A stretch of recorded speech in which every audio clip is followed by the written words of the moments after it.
ಇನ್ನೊಂದು ಅಭಿವೃದ್ಧಿ ವಿಚಾರಕ್ಕೆ ಬಂದ್ರೆ ನಿಮ್ಮ ಅಫಜಲ್ಪುರ ತಾಲೂಕಿನಲ್ಲಿ ದೇವಲಗಾಣಗಾಪುರ ನಿರಂತರವಾಗಿ ಏನಪ್ಪಾ ಅಂತ ಕೇಳಿದ್ರೆ ಆ ವಿಷಯ ಚರ್ಚೆಗೆ ಬರುತ್ತೆ. ಬಿಜೆಪಿ ಅಧಿಕಾರದಲ್ಲಿದ್ದಾಗೂ ಕೂಡ ಚರ್ಚೆಗೆ ಬಂದಿತ್ತು, ಕಾಂಗ್ರೆಸ್ ಅಧಿಕಾರದಲ್ಲಿದ್ದಾಗ ಕೂಡ ಚರ್ಚೆಗೆ ಬಂದಿತ್ತು. ನೀವು ಕೂಡ 6 ಬಾರಿ ಶಾಸಕರು, ಅವರು ಕೂಡ ಶಾಸಕರು, ಆದರೂ ಕೂಡ ಇಲ್ಲಿಯವರೆಗೂ ದೇವಲಗಾಣಗಾಪುರ ಅಭಿವೃದ್ಧಿ ಆಗ್ಲಿಕ್ಕೆ ಯಾಕೆ ಸಾಧ್ಯ ಆಗಿಲ್ಲ? ಒಬ್ಬರ ಮೇಲೆ ಒಬ್ಬರು ಇವರು ಆರೋಪ ಮಾಡ್ತಾರೆ. ಜಿಲ್ಲಾಧಿಕಾರಿಗಳು ಸಂಪೂರ್ಣವಾಗಿ ಅದನ್ನ ನಿರ್ಲಕ್ಷ್ಯ ಮಾಡ್ತಾ ಇದ್ದಾರೆ. ಸ್ವಚ್ಛತೆ ಕಾರ್ಯನೂ ಕೂಡ ಬೇರೆಯವರು ಬಂದು ಸಂಘ ಸಂಸ್ಥೆಗಳು ಸ್ವಚ್ಛತೆಯನ್ನ ಮಾಡ್ತಾರೆ. ಸಾವಿರಾರು ಸಂಖ್ಯೆಯಲ್ಲಿ ಲಕ್ಷ ಜನಸಂಖ್ಯೆ ಬರ್ತಿರ್ತಕ್ಕಂಥ ಒಂದು ಸ್ಥಳ ಪುಣ್ಯಕ್ಷೇತ್ರವನ್ನ ಅಭಿವೃದ್ಧಿ ಮಾಡ್ಲಿಕ್ಕೆ ಏನ್ ಸಮಸ್ಯೆ? ಹುಂಡಿಯಲ್ಲಿ ಬಂದಿರತಕ್ಕಂಥ ದುಡ್ಡು ಸರ್ಕಾರಕ್ಕೆ ಬೇಕು. ಆದ್ರೆ ಅಭಿವೃದ್ಧಿ ಮಾಡಿ ಅಂದ್ರೆ ಕತೆ ಹೇಳ್ತಾರೆ.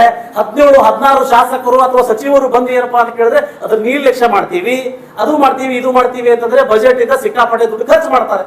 ಅಭಿವೃದ್ಧಿ ಮಾತ್ರ ಶೂನ್ಯ. ಇಡೀ ದೇವರಾಣಪುರ ನಮ್ಮ ಭಾಗದಲ್ಲಿ ಒಂದು ಪ್ರಸಿದ್ಧವಾದಂಥ ದೇವಸ್ಥಾನ. ಯಡಿಯೂರಪ್ಪ ಅವರಿಗೆ ನಾನು ಬಿ ಜೆ ಪಿಯಲ್ಲಿದ್ದಾಗ MLA ಅಲ್ಲ, MLA ಪಟ್ಲೆ ಬಿ ಜೆ ಪಿಯವರು ಇದಲ್ಲಿದ್ದಾಗ 10 ಕೋಟಿ ರೂಪಾಯಿ ಅವ್ರ ಕೈಲಿ ಸ್ಯಾಂಕ್ಷನ್ ಮಾಡಿಸಿದ್ದೆ ಡೆವಲಪ್ಮೆಂಟ್ ಮಾಡೋಕ್ಕೆ. 5 ಕೋಟಿ ರಿಲೀಸು ಮಾಡಿದರು ಯಡಿಯೂರಪ್ಪರು ಡೆವಲಪ್ಮೆಂಟ್ ಬಗ್ಗೆ ಭಾಳಷ್ಟು ಸಹಕಾರ ಕೊಟ್ಟಿದ್ದಾರೆ. ಯಾಕಂದ್ರೆ ಯಾರು ಒಳ್ಳೆಯ ಮಾಡ್ಯಾರ ನಾನು ನೇರವಾಗಿ ಒಳ್ಳೇದಿದ್ದು ಒಳ್ಳೇದು ಹೇಳೋನು. ಬಟ್ ಅದು ಡೆವಲಪ್ಮೆಂಟ್ ಮಾಡುವಾಗ ವಿಜಯನಗರ ಮಂಗಳೂರು ಎಲ್ಲರೂ ಅವಾಗ MLA ಪಟ್ಲೆ ಇದೇ ಅರುಣ್ ಪಟ್ಲೆ ವಿರುದ್ಧ ಮಾಡೋದಕ್ಕೆ JCB ತಂದು ನಾವು ಮಾಸ್ಟರ್ ಪ್ಲ್ಯಾನ್ ಮಾಡಿ ಗುಡಿ ಸುತ್ತಿರ್ತಕ್ಕಂಥ ಎಲ್ಲ ಕಟ್ಟಡಗಳು ನೆಲಸಮನ ಮಾಡಿ ಅವ್ರಿಗೆ ಪರ್ಯಾಯ ಜಾಗದ ವ್ಯವಸ್ಥೆ ಮಾಡಿ ಮನವೊಲಿಸಿದಾಗ ಆ ಜನರಿಗೆ ಎಬ್ಸಿಗೆ ಬರಲಿ JCB ಮುಂದೆ ಹೆಣ್ಮಕ್ಳು ನಿಲ್ಸಂಗ ವಾತಾವರಣ ಮಾಡಿದ್ರು. ಅಭಿವೃದ್ಧಿ ಮಾಡೋದು ಅವ್ರಿಗೂ ಕೂಡ ಇಷ್ಟ ಇಲ್ಲ, ಅವ್ರಿಗೆ ಇಷ್ಟ ಇಲ್ಲ. ಮತ್ತು ನೇರವಾಗಿ ಅವಾಗ ಆಗಿದ್ದು ದಾಖಲೆಗಳು ಪತ್ರಿಕೆಯಲ್ಲಿ ಬಂದಿದೆ, ಫೋಟೋಗಳವೆ.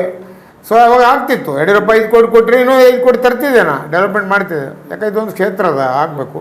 ಮತ್ತು ಅದು ಬೇಸಿಕಲಿ ಅದು ಗೌರ್ಮೆಂಟ್ ಪೂರ್ತಿ ಅಂಡರ್ ಬರಲ್ಲ. ಅದೊಂದು ಮಠ ಇತಿಹಾಸ ಇದೆ. ಯಾಕಂದರೆ ಕೋರ್ಟಲ್ಲಿ ಅದೆಲ್ಲ ದಾಖಲೆ ನೋಡಿದ್ದೀನಿ. ಆದರೂ ಅಲ್ಲಿಯ ಬ್ರಾಹ್ಮಣರು ನನ್ನ ಮ್ಯಾಗ ಪ್ರೀತಿ ಇದೆ. ಅವರಿಗೂ ಡೆವಲಪ್ಮೆಂಟ್ ಮಾಡ್ಲಿಕ್ಕೆ ನಮ್ಮ ಸಂಪೂರ್ಣ ಸಹಕಾರ ಅಂತ ಹೇಳಿದ್ದಾರೆ. ಯಾವ ಕಾರಣ ಕೂಡ ಅವರೇ ಅದು ಆಗಬೇಡ್ರಿ ಇದು ಬೇಡ್ರಿ ಅಂತ ಹೇಳಿಲ್ಲ. ಈಗ ಮೂರ್ತಿ ಈಗ ನೋಡಿ ಇಷ್ಟೇ ಅಲ್ಲಿ ದತ್ ಮಹಾರಾಜ್ ದರ್ಶನ ಪಾದುಕ ಶ್ರೇಷ್ಠ, ಪಾದುಕನೇ ಮಹತ್ವ. ಆ ದರ್ಶನ ಯಾರಿಗೆ ಆಗ್ತಿತ್ತು? ಮೊದಲು ದುಡ್ಡು ಕೊಟ್ಟವ್ರಿಗೆ, ಶ್ರೀಮಂತರಿಗೆ ಆಗ್ತಿತ್ತು.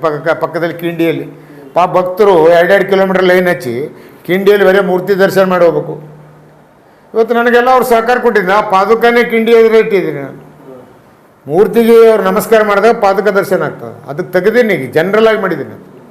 ಸ್ಪೆಷಲ್ VIP ಟ್ರೀಟ್ಮೆಂಟ್ ಇಲ್ಲ, ಎಲ್ಲರಿಗೆ ಸಾರ್ವಜನಿಕರು. ಇವತ್ತು ನೋಡಿ 1 ಲಕ್ಷ ಜನ ಬರ್ತಕ್ಕಂಥ ದೇವರಾಣಪುರ ಇವತ್ತು 5-6 ಲಕ್ಷ ಜನ ಬರ್ತಾರೆ, ಚಿಕ್ಕಪಟ್ಟಿ ಭಕ್ತರು ಬರ್ತಾರೆ. ಸೊ ಭಾಳ ಜನರಿಗೆ ಒಳ್ಳೆ ರಿಸಲ್ಟ್ ಬರ್ತಾ ಇದೆ. ಅಂದರೆ ನಿಮ್ಮ ಅವಧಿಯಲ್ಲಿ ನೀವೇನು ಪ್ರಯತ್ನ ಮಾಡ್ಬೇಕು ಮಾಡಿದ್ದೀರಿ? ಖಂಡಿತವಾಗಿ ಮಾಡಿದ್ದೀವಿ. ಅದೆಲ್ಲರಿಗೂ ಗೊತ್ತಿದೆ, ಇತಿಹಾಸ ಇದೆ, ದಾಖಲೆ ಇದೆ.